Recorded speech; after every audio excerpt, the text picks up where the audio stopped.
Shalom, perkenalkan nama saya Rufus Winu, NIM 101 2023 0221, kelas G semester 2. Saya mahasiswa Institut Agama Kristen Negeri Kupang, Fakultas Keguruan Ilmu Pendidikan Kristen, Program Studi Pendidikan Agama Kristen. Di sini saya akan menjelaskan periodisasi sejarah gereja Indonesia. Periodisasi sejarah gereja berarti pembabakan waktu dalam sejarah atau usaha membagi sejarah gereja itu atas periode atau batas-batas waktu tertentu dengan tujuan untuk memudahkan dalam mendapatkan suatu gambaran tentang kejadian atau peristiwa yang terjadi pada masa lampau. Pada tahun 1959, untuk pertama kali terbitlah sebuah karangan yang mengajikan sejarah gereja di Indonesia dalam bahasa Indonesia. Buku Dr. Muller-Kruger menulis karyanya Sejarah Gereja Indonesia yang terkenal itu, merupakan pembahasan pertama dalam bahasa Indonesia itu sendiri. Setelah Dr. Muller-Kruger usaha untuk mempelajari sejarah gereja di Indonesia semakin berkembang atau terus menerus.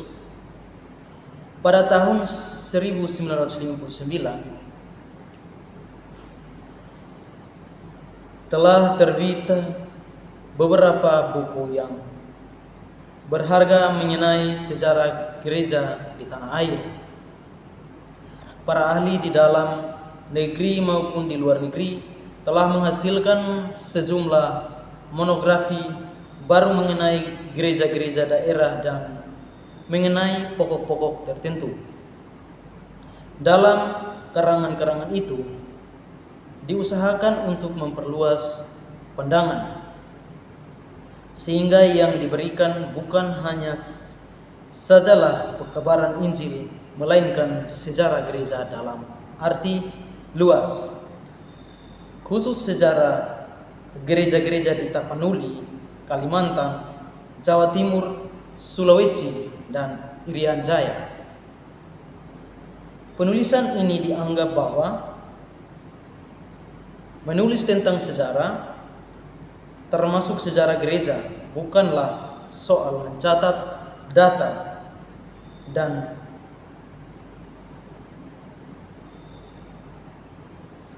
secara objektif saja. Usaha untuk menggambarkan sejarah gereja akan mempengaruhi corak tersendiri dan memakai patokan dan cara menilai tersendiri. Ilmu sejarah gereja adalah suatu jurusan dalam ilmu teologi. Itu berarti bahwa di dalam buku ini bermaksud hendak merupakan suatu buku teologi yang mempertimbangkan, menilai, dan mengkritik gereja dalam sejarahnya. Dalam buku ini mempunyai materai yang di dalamnya diterakan perkataan Rasul. Tidak ada seorang pun yang dapat meletakkan dasar lain daripada dasar yang telah diletakkan, yaitu oleh Yesus Kristus. Terdapat dalam pertama Korintus 3 ayat 11. Itulah panggilan yang telah sampai kepada mereka.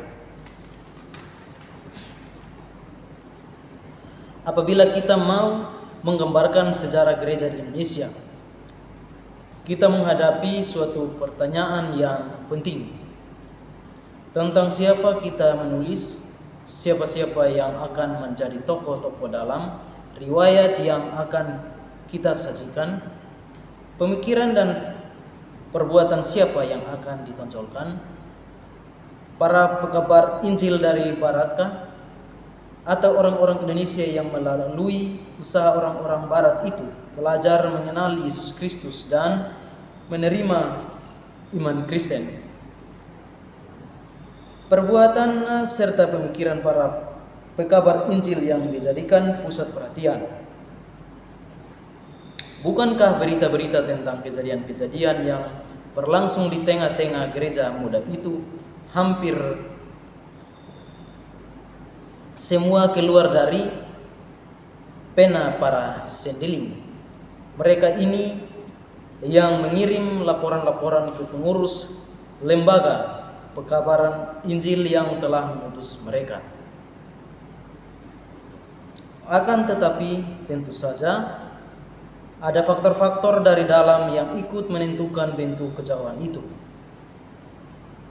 Ada agama yang lama, ada adat serta kebudayaan, susunan masyarakat, ajaran gereja, tata ibadah, nyanyian-nyanyian, baik gedung-gedung gereja sebagian besar adalah barang impor dari Eropa. Kalau kita bertanya bagaimana iman Kristen dihayati oleh anggota-anggota gereja, maka ternyata pengaruh faktor-faktor dari dalam sama kuatnya, malahan barangkali lebih kuat lagi. Akhirnya kehidupan gerejani dipengaruhi juga oleh modernisasi yang turut menentukan dunia orang-orang Kristen di Indonesia. Di wilayah Indonesia terdapat sejumlah besar gereja-gereja mempunyai sejarah tersendiri karena faktor yang telah disebutkan di atas. Panggilan yang menjadi mula sebab timbulnya gereja itu berbeda coraknya, dan begitu pula halnya dengan faktor-faktor dari dalam yang ikut menentukan corak jawaban yang diberikan oleh gereja itu.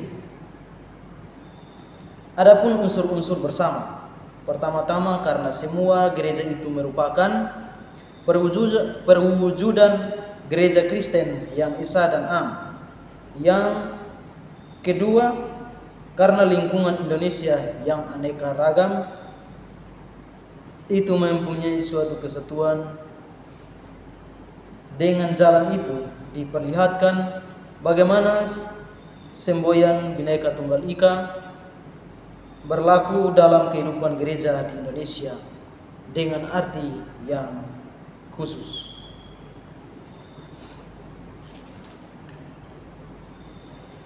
Tentang kedatangan orang-orang Kristen Nestorian ke Indonesia tidak ada kepastian, apalagi tentang jemaat-jemaat yang mungkin mereka dirikan. Yang pasti ialah bahwa tidak ada garis terus-menerus atau kontinuitas antara mereka dengan kekristenan di Indonesia masa kini. Lain halnya dengan jemaat-jemaat yang pada abad ke-16 didirikan oleh pekabar-pekabar Injil Katolik Roma di Minahasa, Maluku, dan Nusa Tenggara Timur, dan ada kontinuitas yang nyata antara jemaat-jemaat tersebut dengan kekristenan di Indonesia atau daerah-daerah itu sekarang. Bahkan pada abad ke-19, jemaat-jemaat itu menjadi pangkalan periodisasi pertama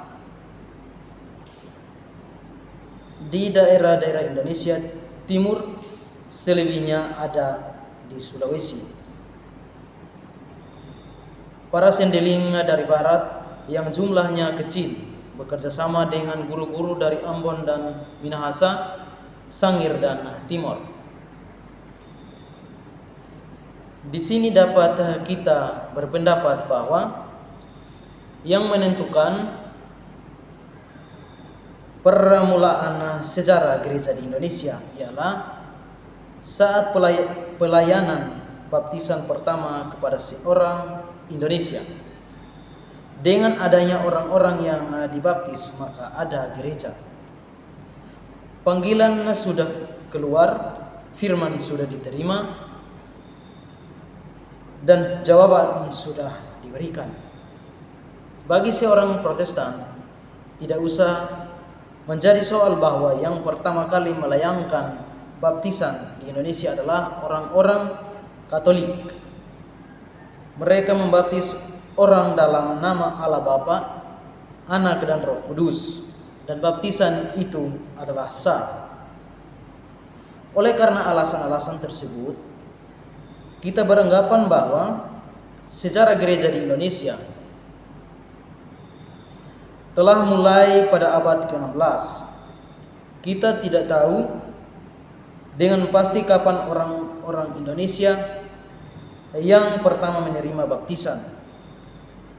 Tetapi karena orang-orang Portugis menetap di wilayah Indonesia atau Ternate pada tahun 1522, maka kita boleh menduga bahwa baptisan pertama dilayangkan tidak lama kemudian. Dengan demikian, sejarah gereja sebelum pembentukan sinodenya sendiri hampir tidak ada arti lagi. Sedangkan pada pihak lain sangat ditekankan arti organisasi gereja. Pangkal sejarah gereja di suatu daerah ditetapkan pada tanggal baptisan para anak atau buah sulung di daerah itu. Mereka sebagai orang-orang Kristen yang pertama terhimpun dalam sebuah jemaat Tuhan, merupakan bibit atau hasil pertama dari gereja. Jemaat yang pertama itu akan berkembang dan perkembangannya disebut sejarah gereja. Seperti yang telah disajikan di atas, sejarah politis, ekonomis, sosial, kebudayaan, dan agama mempengaruhi sejarah gereja. Sejarah gereja tidak lepas dari sejarah dunia. Menurut ahli Dr. Thomas van den Ende, membagi periodisasi sejarah gereja Indonesia dalam dua periode. Yang pertama, periode tahun 1522 sampai 1800.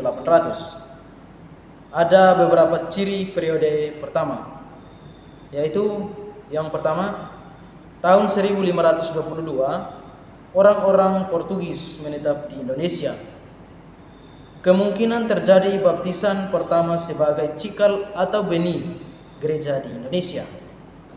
Yang kedua, negara atau Portugis dan VOC memainkan peran penting dalam perluasan dan pemerintahan gereja. Yang ketiga, misi atau sendeling diselenggarakan oleh suatu lembaga gereja dan membawa serta bentuk ibadah dan ajaran yang berlaku di dalam gereja itu. Yang keempat, organisasi gereja bersifat hierarkis dan dipimpin oleh orang-orang barat. Periode kedua pada tahun 1800 sampai 1930 dibagi dalam dua babak. Yang pertama, periode 2A tahun 1800 sampai 1860. Yang kedua, periode 2B pada tahun 1860 sampai 1930. Pembagian sejarah gereja Indonesia dalam periode kedua ini dilakukan dengan beberapa pertimbangan.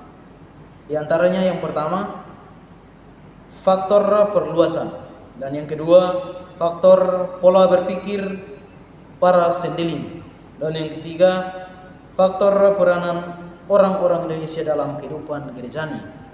Lalu yang terakhir, keempat, faktor perkembangan di bidang politis. Sekian dan terima kasih.